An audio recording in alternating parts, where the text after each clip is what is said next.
Kopi luwak, pelopor kopi nikmat, nyaman diminum. Selamat malam para pemirsa, ketemu lagi di Hot Room dengan saya Hotman Paris. Baru-baru ini viral grup chat Facebook yang sangat menjijikkan perilaku bernama Fantasi Sedarah, ya, di mana puluhan ribu anggotanya memberikan fantasinya, memberikan rasanya, sekiranya kalau menikmati keindahan seksual dari para anggota keluarganya. Ada seorang bapak menceritakan tentang kemolekan tubuh putrinya yang masih di bawah umur.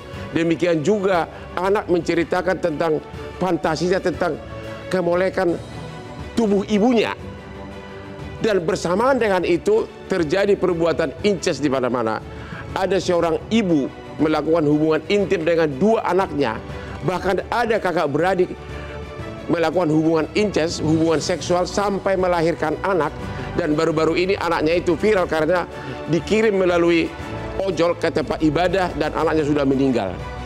Ada apa ini? Bagaimana dengan aspek hukumnya? Apakah seorang ibu yang melakukan hubungan intim dengan anaknya mau sama mau merupakan perbuatan pidana?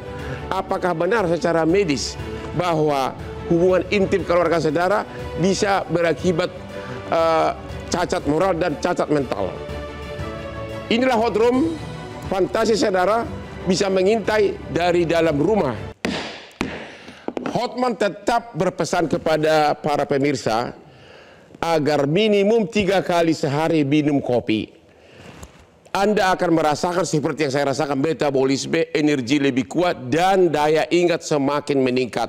Itulah khasiat dari kopi luwak hitam premium. Tapi ingat, jangan pakai gula agar Anda tetap seperti Hotman Paris. Kopi luwak hitam premium. Pak Raffles. Iya bang. Dari Polda Metro Jaya. Ya. Halo bang. Pak Merpaung lebih tepatnya. Ya, sesama Batak nih. Apa perkembangan penyidikan terhadap fantasi saudara ini?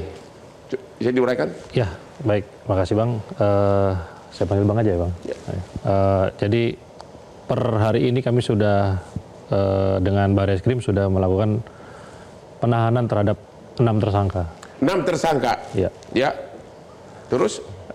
Tapi tetap tim kami masih banyak yang ada di lapangan untuk mencari yang sudah bisa terdeteksi ini. Itu bang. motif ekonomi atau apa? Atau hobi doang? Ya, dari 6 orang yang sudah kami amankan ini, ada yang ekonomi, ada yang memang untuk kepuasan pribadi, bang. Misalnya ekonomi apa? Apa dia produksi video? Apakah sampai produksi video porno atau hanya menceritakan bagaimana rasanya melakukan hubungan intim dengan anggota keluarganya? Yang sudah kami amankan ini dia lebih kepada apa yang dia download, dia upload lagi dengan bayaran. Bayarannya itu 50.000 dapat 20 konten dan 100.000 dapat 40 konten. Oh, jadi orang yang membuat konten itu dibayar gitu? Adminnya dia. Kayak adminnya? Ya. Terus apa? Boleh nggak sedikit diceritakan secara umum? Apa fantasi kayak apa sih? Kalau di Facebook grup Fantasi Sedarah ini itu fantasi berhubungan seksual dengan saudara yang sedara atau yang derajat yang lebih tinggi, mungkin sepupunya atau mertuanya. Tapi yang bisa saya sampaikan di sini bang, tidak semua yang diceritakan itu benar. Itu banyak yang palsu juga gitu. Betul. Hanya sekedar agar tampil atau bagaimana? Foto yang ada itu atau video yang ada itu dia dapat dari download dari internet, kemudian disisipkan cerita-cerita yang menarik, mungkin itu. Dari hasil penyelidikan ada nggak yang benar-benar terbukti bahwa seorang ayah misalnya fantasinya itu diterapkan berhubungan intim dengan putrinya atau bagaimana? Pada kasus ini sama keponakannya, bang. Sama ponakannya? Ponakan, ya. Umur berapa itu? Ponakannya umur 8 tahun dan 12 tahun.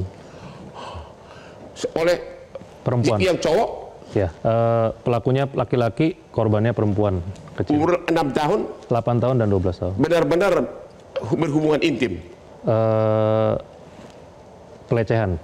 Maksudnya pelecehan sampai berhubungan intim, berhubungan badan? Menyentuh kemaluan. Berhubungan badan? Bukan, menyentuh. Oh, menyentuh. Terus itu dilakukan, diceritakan untuk mendapatkan uang atau apa? Kalau yang ini adalah kepuasan pribadi. Kepuasan pribadi? Ya. Dan semua pelakunya ini yang sudah tertangkap, adminnya atau pelakunya? Ada yang admin, ada yang member aktif, dia juga sering upload konten. Ada yang pelaku, jadi dia membuat konten itu ya dengan handphonenya, dengan tangannya. Oke. Apakah kan ini kan anggotanya puluhan ribu? Betul. Apakah cuma 6 orang ini yang akan disidik atau masih ada calon tersangka lainnya? Tentu tidak, Bang, karena ini kan sudah menjadi komitmen Direktorat Reserse Siber Polda Metro Jaya. Ini satuan baru, Bang, baru dibentuk November 2024. Dan gitu? sudah memang ini salah satu target utama kami, prioritas kami untuk mengungkap pornografi anak di bawah umur. Terus akunnya ini sudah diblokir? Sudah diblokir. Facebook grupnya, Bang. Sudah dihapus. Itu yang blokir itu Facebooknya atau dari kementerian? Kementerian, Komdigi berkoordinasi dengan tadi disebutkan Meta. Meta itu grupnya Facebook. Oh begitu. Sekarang kita mau tanya dulu Pak Dirjen dari Kementerian Komdigi. Halo Pak Alek.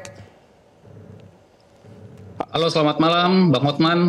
Ya. Selamat malam narasumber yang lain.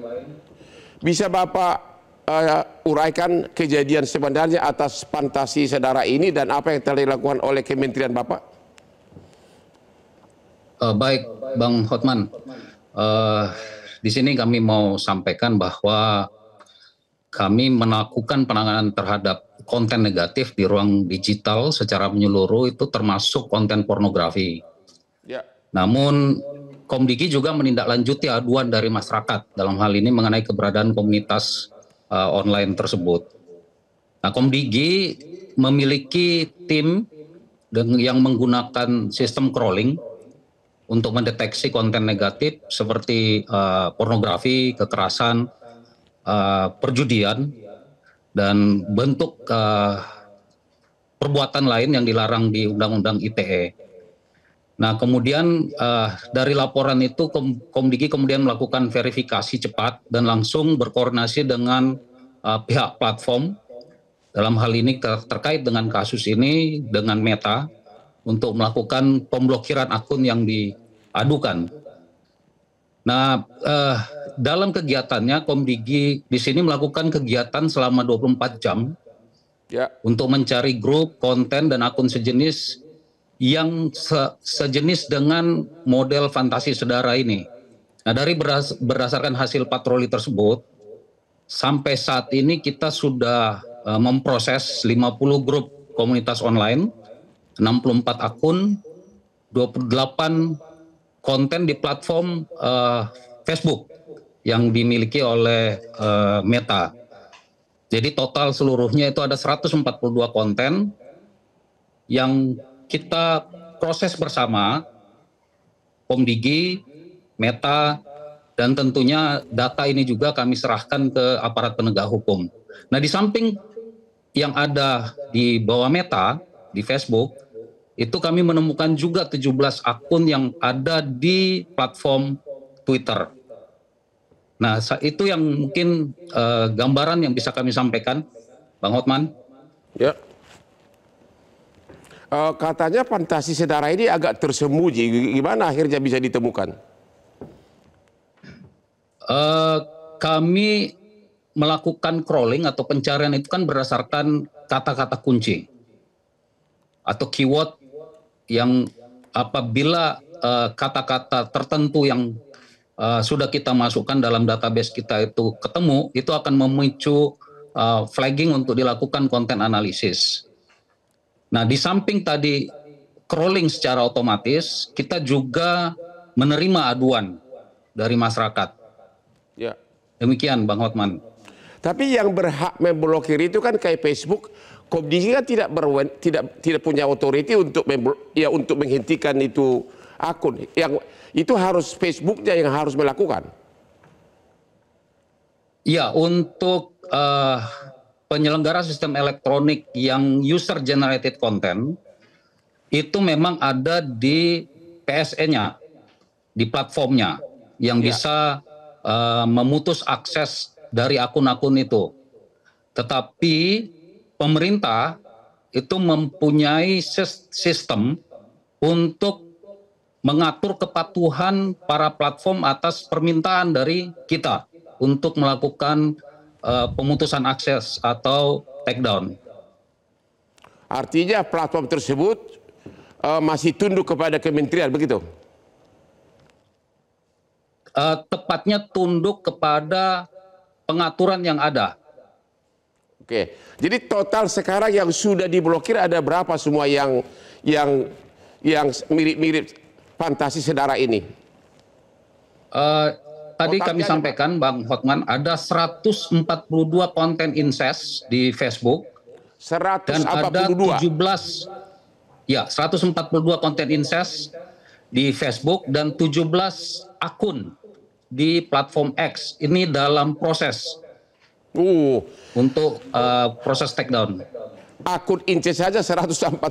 Betapa moral ini sudah berubah. Oke, kita ketemu lagi setelah yang berikut ini. Kita istirahat.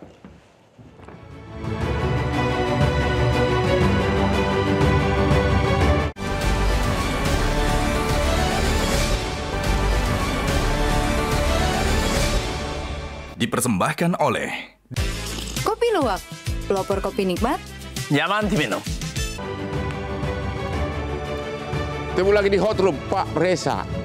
Apa yang terjadi dengan kejiwaan masyarakat Indonesia? Begitu banyak kesempatan mencari pasangan. Kenapa yang diincar malah putrinya, anaknya untuk hubungan intim?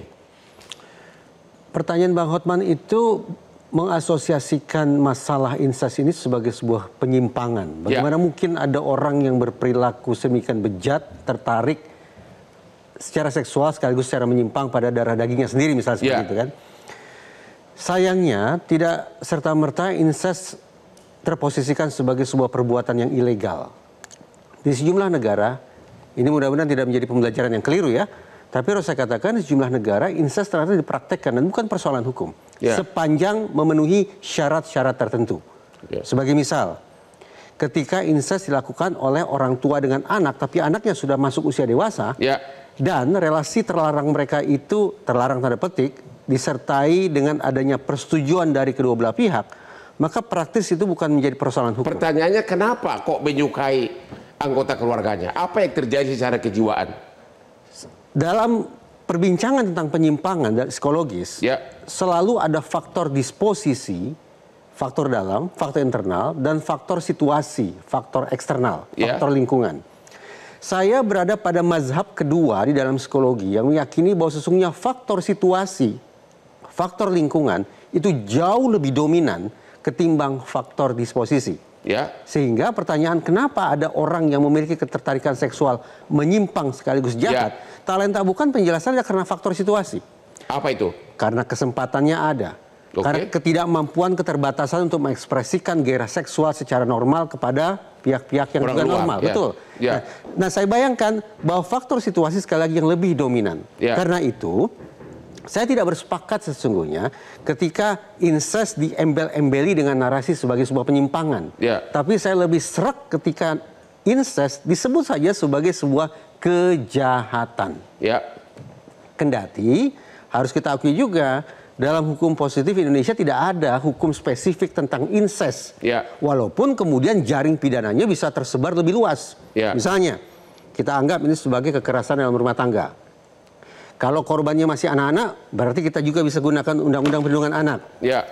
Karena ini sudah jelas merupakan tindak seksual, maka tindak pidana kekerasan seksual. Kalau ada unsur pornografi, penyebar luasan tayangan-tayangan tidak senonoh, Undang-Undang Pornografi, Undang-Undang ITE. Jadi saya bayangkan ada 5-6 piranti hukum yang bisa kita kenakan pada pelaku. Karena memang itu faktor gangguan kejiwaan. Sekali lagi, saya memilih untuk mengatakan ini sebagai sebuah kejahatan. Alih-alih dilatar belakangi oleh faktor disposisi atau faktor dalam, saya meyakini faktor situasi lah yang memegang peranan utama mengapa sampai ada orang yang berbuat bejat sedemikian rupa. begitu? Ya. Jadi bukan karena faktor orangnya terganggu jiwanya. Tidak. Hati-hati, kita tidak sembarang bicara tentang orang yang melakukan aktivitas seksual. Ya, tapi kita sedang orang bapak dengan anak di bawah umur, apa juga gangguan jiwa. Kita sedang berbicara tentang orang yang menyalurkan hasrat seksualnya secara jahat. Ya. Kita ingin dia dimintai pertanggungjawaban secara pidana. Ya. Karena itu berhati-hati ketika kita asosiasikan kasus ini dengan serba neka istilah yang mengarah pada penyakit. Ya. Gangguan, kelainan, penyimpangan, patologi, dan seterusnya. Ya. Karena sadar tidak sadar, sengaja tidak sengaja, begitu kita sematkan embel-embel terkait penyakit, maka tidak tertutup kemungkinan. Logis, orang yang sakit sepatutnya diberikan apa? Diberikan pengobatan. Ya. Saya pribadi punya mindset filosofi penghukuman retributif terhadap orang yang melakukan kejahatan, terlebih kejahatan semacam ini harus dihukum seberat-beratnya. Saya tidak ambil pusing bahwa pelaku apakah sakit atau tidak, tapi hukum seberat-beratnya. Terima kasih. Ibu Rinda, pemerhati perempuan. Di Jakarta ini setiap tahun lebih banyak perempuan yang datang sebagai perantau. Begitu banyak kesempatan bagi bapak-bapak atau cowok untuk mencari perempuan pasangannya. Tapi kok sampai anak-anak perempuannya yang umur 2 tahun. Gimana pandangan sebagai pemerhati perempuan ini? Iya, terima kasih Bang Hotman. Di sini kita pasti melihat dengan pendekatan secara sosial, masyarakat maupun teori-teori yang ada, termasuk juga pendekatan agama. Seperti yang sudah disampaikan rekan saya, Mas Reza, betul sekali bahwa kita diperlihatkan kepada tadi ada beberapa faktor dalam catatan saya tuh disintegrasi nilai moral etika. Jadi masalah moral. Itu yang pertama. Yang kedua, belum lagi adanya disfungsi dari keluarga. Artinya keluarga tidak berfungsi dengan baik. Termasuk kami mohon izin sedikit akan mengingatkan kepada pemerintah pusat dan daerah. Bagaimana peran dari pemerintah pusat dan daerah sangat-sangat lemah. Artinya kami mengapresiasi apa yang sudah dilakukan oleh Komdigi atau sahabat-sahabat dari Mabes Polri maupun Polda-Polda ya, dengan adanya siber. Tapi bagaimana kemampuan dengan mendeteksi dini, kami katakan masih sangat lemah. Dan kami berharap bahwa ini didukung oleh semuanya, anggaran, personel, dan sebagainya. Ditambah lagi, belum lagi kalau dalam catatan saya, dengan teori-teori yang dikatakan oleh Shaw and Mickey, bagaimana teori disorganisasi sosial itu telah ada hari ini, terlihat dengan bagaimana komunitas itu dengan bangganya mereka melakukan show off bahwa ada loh predator di dalam keluarga. Jadi analisa Ibu faktor utama apa penyebabnya itu dulu? Pertama adalah budaya patriarki kita. Budaya? Patriarki. Di mana bahwa perempuan, anak itu adalah komunitas seksual yang boleh dikatakan tadi sah-sah saja. Sehingga ini adalah suatu kejahatan.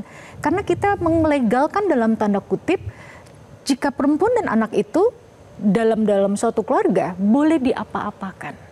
Demikian. Tapi yang terjadi kan bukan hanya bapak dengan putrinya, tapi juga ada sepupu, bersaudara, betul. Ibu dengan anak, betul. Hubungan intim, itu apa itu penyebabnya? Nah, lagi-lagi tadi yang saya sampaikan bahwa fungsi keluarga tidak berjalan di situ. Pola asuh yang sangat boleh dikatakan sangat buruk, bukan hanya boleh dikata misalnya pengabaian dan sebagainya. Apa faktor ekonomi juga? Dia nggak ada kesempatan jajan di luar? Tidak, faktor ekonomi bisa jadi salah satu penyebab karena seperti disampaikan tadi juga ruang-ruang sempit dalam keluarga itu pun juga. Misalnya, mohon maaf ya Bang Hotman dan rekan-rekan semua, pada saat seorang anak misalnya tidur atau mungkin fantasi jahat sang ibu melihat anak remajanya tumbuh menjadi menurut seksualnya godaan. Nah itu bisa terjadi. Tapi saya sepakat dengan sahabat saya Mas Reza bahwa ini adalah suatu kejahatan. Buat apa kita punya piranti di mana di situ banyak sekali undang-undang yang ada, tapi semua terasa seperti judul hari ini kita bungkam. Kita semua terbungkam sampai ratusan akun tentang incest. Bang Hotman, mohon izin, saya pernah menjadi komisioner KPAI ya Mas Reza. Komisi Perlindungan Anak Indonesia. Saya katakan fakta ini sudah ada jauh dari sebelum 2014. Berbuat oke, tapi kenapa bangga menceritakan dia punya kebejatannya itu melalui kalau akun menurut Facebook. Sedikit teori dari psikologi yang sudah disampaikan Mas Reza, di sini kan juga ada semacam boleh dikatakan mindset yang dia punya itu salah dalam mindset. Iya kan? Ditambah lagi dengan lemahnya kontrol keluarga, kontrol sosial. Apakah sekarang ini incest itu menurut pengamatan Ibu semakin banyak dibandingkan tahun-tahun lalu? Semakin banyak. Semakin banyak. Bukan hanya semakin banyak, Bang Hotman, tapi bermutasi menjadi sesuatu hal yang tren. Bermutasi sekarang menjadi yang maha dahsyat.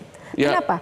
Karena berani untuk tadi melakukan satu komunitas, mereka sekarang berani untuk aktualisasi ya, dengan adanya forum-forum di media sosial, kita sebut tadi disebutkan Facebook, itu sudah menyatakan dalam teori sosial artinya mereka ingin saya harus dilegitimate. Oke, sangat menjijikan. Justru incest semakin bahkan secara terbuka diviralkan. Ketemu lagi di Hot Room.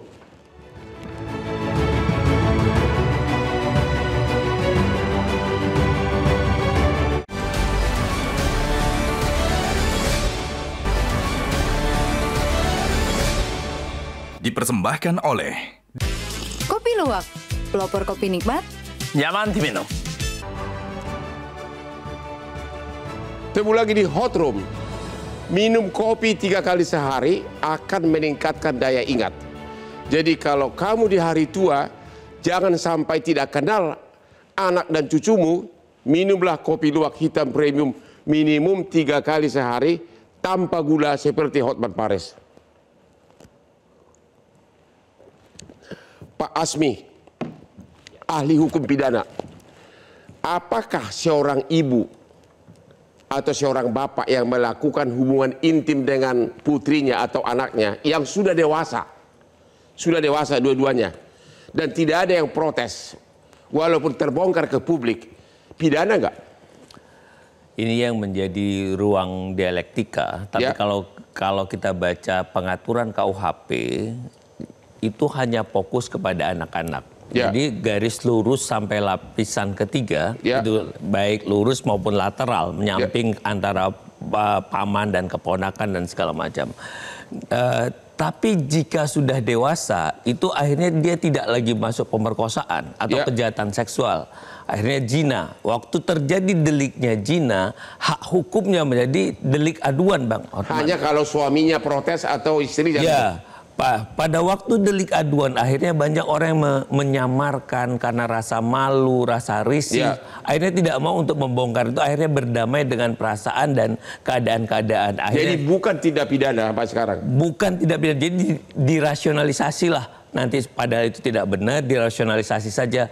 Karena sesuatu, keadaan tertentu. Kalau kakak beradik tapi sudah sama-sama dewasa melakukan hubungan intim, biar masyarakat tahu itu pidana atau bukan? Sepanjang suka sama suka akan sulit. Kecuali di situ ada pengancaman, pemerkosaan. Biasanya kejahatan-kejahatan yang tadi, kalau tadi Pak Reza bilang itu tadi, itu adalah kriminal. Itu nanti akan ada tuh pemerkosaan yang berulang-ulang. Terus dia itu diancam. Terus ada tipu daya. Terus misalnya rekaman ini akan saya viralkan. Itu sudah pemerkosaan? Ya, kalau itu kriminal. Kalau mau sama mau, kakak beradik pun kalau sama-sama dewasa bukan merupakan tidak pidana. Bukan tidak pidana yang diatur di dalam aturan kita. Oke, bagaimana dengan seseorang di dalam akun di Facebook menceritakan bahwa betapa dia nafsu sama putrinya, betapa dia ingin menikmati putrinya hanya dengan omongan, itu pidana bukan? Kalau itu, makanya ini harus disisir oleh katakanlah teman-teman di kepolisian. Karena kan kalau pidana itu kan harus meletakkan pada perbuatan atau keadaannya. Seseorang karena perbuatan atau keadaannya berdasarkan bukti permulaan yang cukup diduga untuk melakukan tindak pidana, gitu loh. Jadi fokus konsentrasinya pada perbuatan dan keadaannya. Waktu narasi-narasi itu kan tidak, Bang Hotman. Saya lebih setuju sebenarnya Komdiji dan katakanlah kepolisian harusnya kan itu kan wadah, fasilitas, memudahkan. Siapa sih yang membuat ini gitu loh? Kalau tadi begini, kalau seorang ayah dalam suatu akun yang terbuka untuk publik menceritakan, aduh putri saya cantik, umur 3 tahun, aku pengen meniduri dia. Baru aku pengen meniduri dia saking cantiknya, itu pidana atau bukan? Tidak, omongan itu kan tidak ada segala macam. Tapi nanti di kekerasan seksual bisa ditarik. Itu termasuk nggak menyiarkan 27 ayat 1 pornografi. Kata-kata seperti itu. Kata-kata itu tidak termasuk tentunya Bang Hotman, tidak menggambarkan kesusilaan kan gitu loh. Ini karena dia harus fokus pada perbuatan apa yang terjadi. Jadi semua terjadi. Anggota klub yang ratusan itu yang di Facebook tidak bisa dipidana, yang menceritakan bahwa dia nafsu sama ibunya, nafsu sama putrinya, nggak bisa dipidana.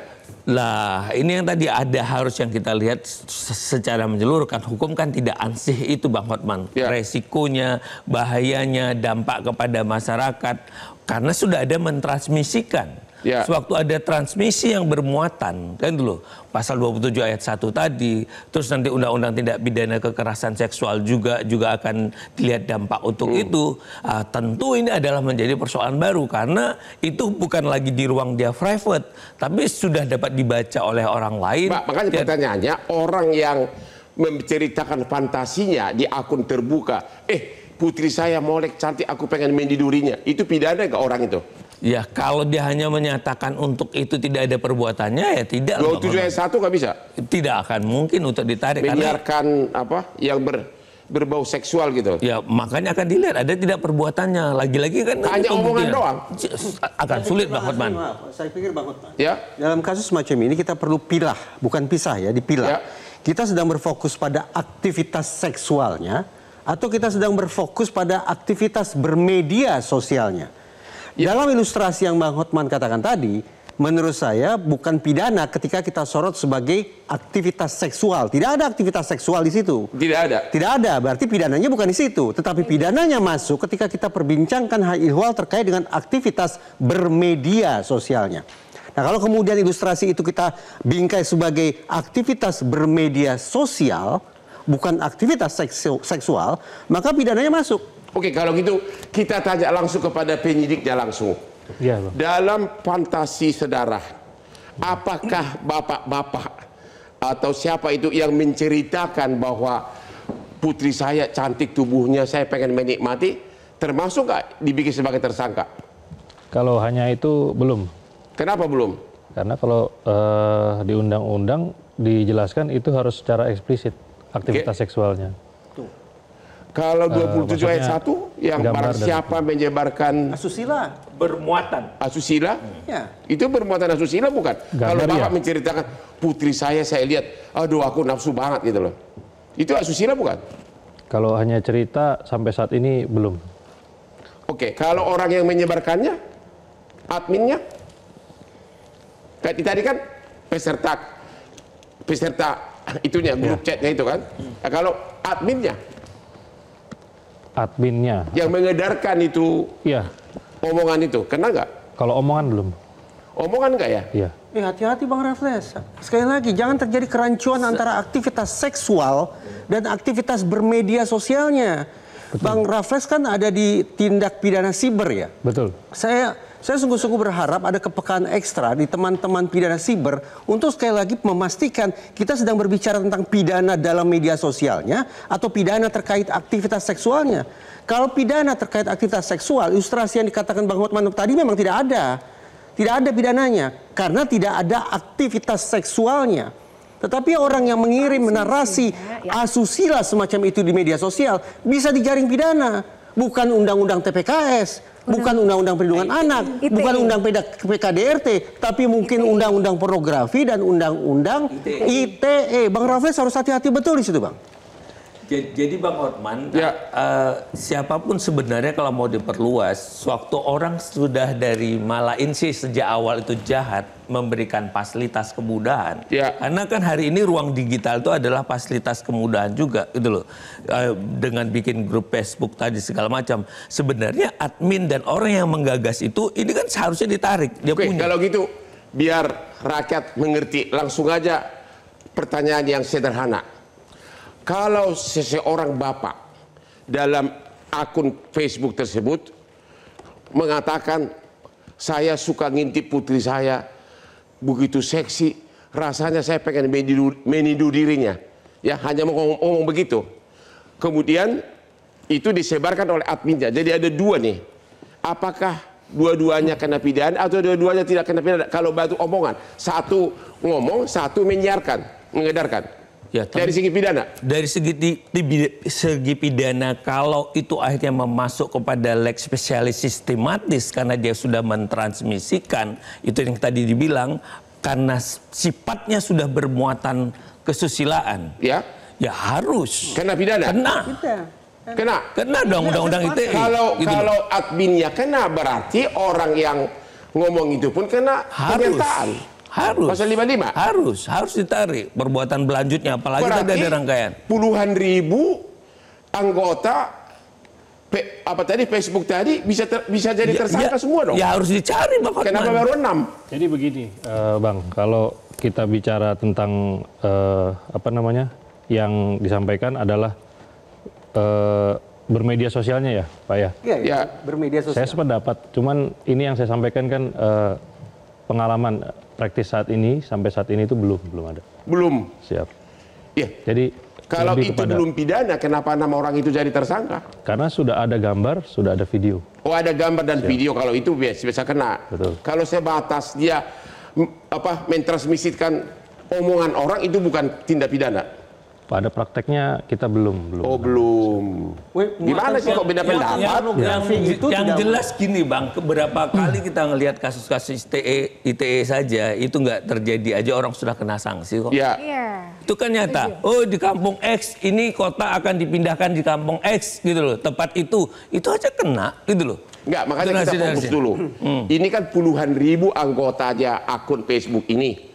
Bapak tadi mengatakan itu termasuk bisa penyertaan pidana. Pasti ya? Karena mentransmisikan yang muatannya. Kata penyidik tidak. Ya ini yang memang harus kita samakan Bang. Bahaya banget kalau itu tidak dianggap di tingkat tataran cyber, itu bukan pidana. Gitu loh. Bahaya pemikiran-pemikiran. Gimana nih Pak penyidik? Katanya enggak. Kalau sebagai admin ini kan dia membuat grup Facebook. Oke. Jadi membuat wadah di situ. Oke. Kalau atas video sama foto kita situ sepakat. Tapi kalau dia admin untuk mengedarkan omongan-omongan bapak-bapak ini loh, putri saya seksi kalau malam tidurnya begini, aku pengen tidurin, itu bukan pidana ya? Sebatas itu belum pidana. Kata bapak ini pidana. Pidana bermuatan. Muatannya iya, betul. Ya kalau gitu kena dong semua, puluhan ribu. Prakteknya di penegakan hukum itu belum pernah terjadi kok. Sekarang udah terjadi. Maksudnya untuk hanya tulisan saja ya, Bang ya? Oh begitu. Iya. Kalau sudah foto, sudah video, memang selalu pasti akan kita proses. Oke, jadi itu yang peraturannya kurang tajam atau bagaimana? Atau perlu undang-undang baru atas itu? Karena itu yang sekarang menjadi merusak moral. Undang-undang kita clear kok. Sudah sangat nggak ada masalah di tataran undang-undang. Iya, nggak ada masalah. Tapi Pak penyidik mengatakan sampai sekarang belum ada yang dipidana. Kalau hanya putri saya seksi, molek tidurnya, saya pengen tidurin. Hanya sebatas saya pengen tidurin. Harus diteliti lebih jauh lagi penyidik Bang. Gitu loh. Ini mumpung ada Bang Asmi di sini. Bagaimana kami mengawal ini, ya kan? Pada saat Undang-Undang ITE, ya, itu juga diperbarukan. Belum lagi Undang-Undang Perlindungan Anak, ditambah Undang-Undang TPKS itu memperkuat. Apalagi ada tadi Undang-Undang Pornografi. Kami sangat tidak setuju apabila ini dikatakan tidak ada pidananya. Bukan konstitusi atau tidak, tapi hukumnya bagaimana? Betul, hukumnya jelas Bang, izin. Konkursus realis, konkursus idealis itu sudah jelas. Sangat jelas, makanya kami sangat protes. Ya sudah jelas, tapi polisi mengatakan nggak termasuk. Artinya Bang, kalau gitu akan istirahat dulu deh, habis ini kita berdebat habis lagi ya. Oke.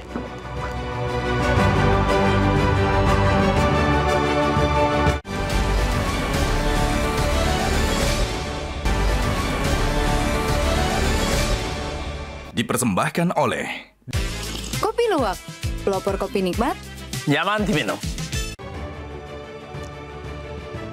Temu lagi di Hot Room. Di segmen terakhir ini mau nanya kepada Bapak Alexander Sabar Belwijum, Direktur Jenderal Pengawasan Ruang Digital Kementerian Kopdigi. Pak Alex, ada pertanyaan singkat. Di sini ada terjadi perbedaan pendapat 3 lawan 1.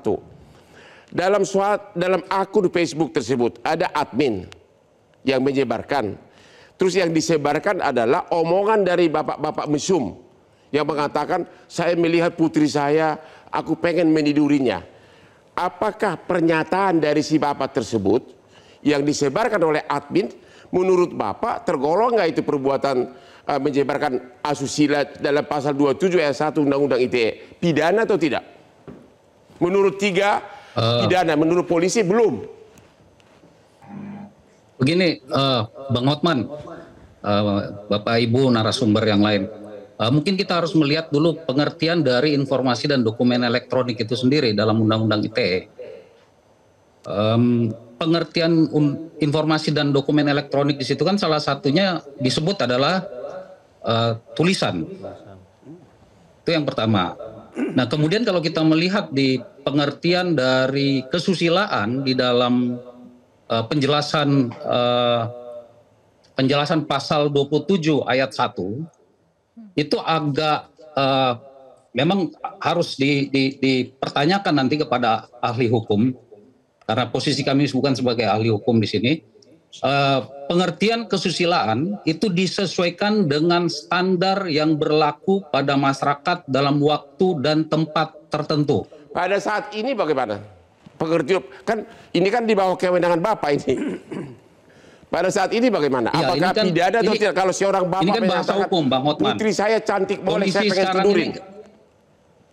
Pidana atau bukan? Ya, ini posisinya kan kita berbicara dalam konteks Undang-Undang ITE ini kan, dan masalahnya di ruang digital itu bukan cuman sebatas berbicara pidana atau tidak. Di situ kan juga ada etik dan ada culture di situ. Oke, kalau gitu akan berdebat terus. Apa jaminan dari kementerian bahwa tidak akan terjadi lagi seperti ini? Akun Facebook seperti itu. Sebentar, apa jaminan dari kementerian bahwa tidak akan ada lagi akun? Saya tambahkan lagi. Kenapa? Saya tambahkan satu hal lagi, bahwa kita juga ada pemahaman mengenai child sexual exploitation material. Ya. Ini kan penyebaran, salah satunya ini adalah perbuatan menyebarkan child sexual exploitation material jadinya. Nah, makanya untuk itu kami dalam rangka mencegah agar ini tidak terjadi lagi, ada beberapa hal yang saat ini sudah dilakukan oleh pemerintah. Di antaranya kami memperkuat sistem pengawasan digital, termasuk modernisasi teknologi pendeteksian konten yang negatif ini. Nah, yang kedua tentunya kita ada kerjasama dengan platform digital dan aparat penegak hukum. Kemudian tentunya yang juga kita lakukan secara terus-menerus adalah meningkatkan literasi digital masyarakat, termasuk dalam hal edukasi dan pelaporan konten menyimpang. Terima kasih, karena waktu kita sangat singkat. Terima kasih Pak Dirjen. Pak Reza, apakah pernyataan seorang bapak di akun Facebook, dia bukan admin, dia hanya mengatakan, putriku kalau tidur saya perhatikan semua bentuk tubuhnya, aku pengen, suka banget, saya pengen menikmatinya. Asusila pidana atau bukan? Asusila. Asusila. Karena kalaupun dikaitkan tadi pernyataan Pak Alex sesuai dengan situasi kekinian, menurut saya hari ini pun itu dianggap melanggar kesusilaan. Terima kasih, Ibu Erlinda. Kalau seorang ibu di dalam Facebook bersuara, aduh, anak saya gantengnya seperti Hotman Paris, aku pengen tidur deh sama dia, pengen hubungan seks, pidana atau tidak? Pasti asusila dan kita dorong untuk pidana. Karena jika ini tidak kita dorong pidana, artinya sangat lemah dalam hukum. Kami ingin mengatakan, mari duduk bersama dengan aparat penegak hukum, tidak hanya kami sebagai pemerhati ataupun pakar, tapi di situ ada teman-teman kejaksaan, hakim, serta teman-teman advokat ya, serta dari penyidik kepolisian untuk menyamakan perspektif. Jadi belum ada persamaan sekarang ini. Oke, Ibu sebagai pemerhati anak keluarga, perempuan, apa yang Anda lakukan kalau ketemu laki-laki bejat seperti ini? Ya, otomatis kami akan dorong, kita bisa mengatakan kita sebagai saksi untuk adanya dugaan tindak pidana tadi. Begitu? Harus. Dan apalagi kalau untuk dilihat pada anak, jelas hukumnya. Tapi yang kami sangat miris adalah tadi, 18 tahun lebih 1 menit saja dia sudah menjadi orang dewasa. Bagaimana negara kita bisa memberikan perlindungan? Tapi kan hukuman harus ada kepastian hukum. Betul, oleh karena itu jika ini kita masih kontraproduktif, kita tidak sama satu persepsi, ini sangat buruk.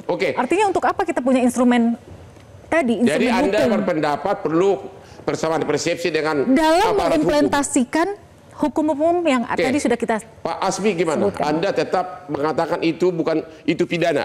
Pidana. Dan bagaimana menyamakan persepsi semuanya? Persepsinya sudah sama. Pasal 27 ayat 1 itu yang dituju adalah kata setiap orang. It's siapapun, gitu loh. Dan dari setelah pasal 27 ayat 1 itu ada katanya begini Bang Hotman. Setiap orang dilarang sampai undang-undang dilarang, apalagi tadi dia share dengan sengaja, dia tahu, dia sadar. Itu kan secara sengaja banget yang bermuatan kesusilaan tadi. Makalah oleh Undang-Undang ITE karena itu dianggap satu komunitas Facebook tadi sebagai sarana ataupun apapun media sosial tadi harusnya masuk pada undang-undang. Tapi kan itu terlalu umum. Orang banyak bercanda di mana-mana di media, semua kena pidana dong. Oh, tidak ada yang namanya bercanda kalau untuk kaitannya yang hal. Kenapa sampai dibikin spesifik kesusilaan? Bercanda jangan yang kesana Bang Hotman. Oke Pak Polisi, Anda ini 3 lawan 1, Anda ke pojok, Anda mengatakan itu bukan pidana, takutnya nanti di berkasnya dibawa ke kejaksaan, ditolak oleh jaksa. Anda tetap tidak akan memproses yang ribuan anggota itu, anggota fantasi saudara, atau hanya adminnya?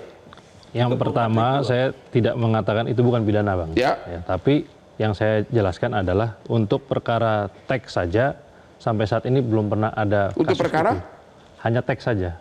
Teks aja belum? Ya. Oke. Jadi gambar, video, gambar mungkin bukan gambar orang tapi gambar animasi misalnya. Itu ada sering, sudah banyak praktek seperti itu. Tapi kalau untuk teks, mohon maaf. Jadi kalau yang disebarkan itu gambar, video itu kena pidana. Kalau hanya baru teks doang, tapi kan ini bukan teks omongan dari mulut dari anggota Facebook yang puluhan ribu itu. Makanya dari puluhan ribu itu kita memilah-milah, mengklasifikasi mana yang telak, yang sudah mungkin ribuan, ratusan ribu konten yang diupload atau mungkin yang disebarkan, daripada silent member yang cuman ada di grup itu. Berarti perlu kesamaan persepsi, perlu undang-undang yang lebih tegas lagi, karena kalau sanksinya lebih tegas, kalau sanksinya pidananya berat, orang akan berhati-hati, tidak mau sembarangan masuk lagi sebagai member di akun seperti fantasi saudara yang bisa mengintai dari dalam rumah Anda. Inilah akhir dari diskusi kita malam ini. Dan jangan lupa menonton Hot Room setiap hari Rabu jam 9 malam hanya di Metro TV. Silakan Pak, ke depan Pak.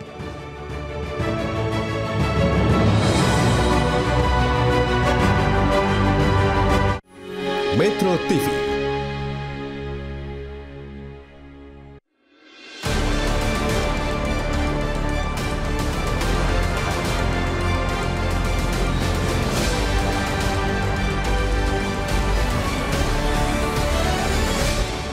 Dipersembahkan oleh Kopi Luwak, pelopor kopi nikmat, nyaman diminum. Jelajahi cara baru mendapatkan informasi. Download Metro TV Extend sekarang.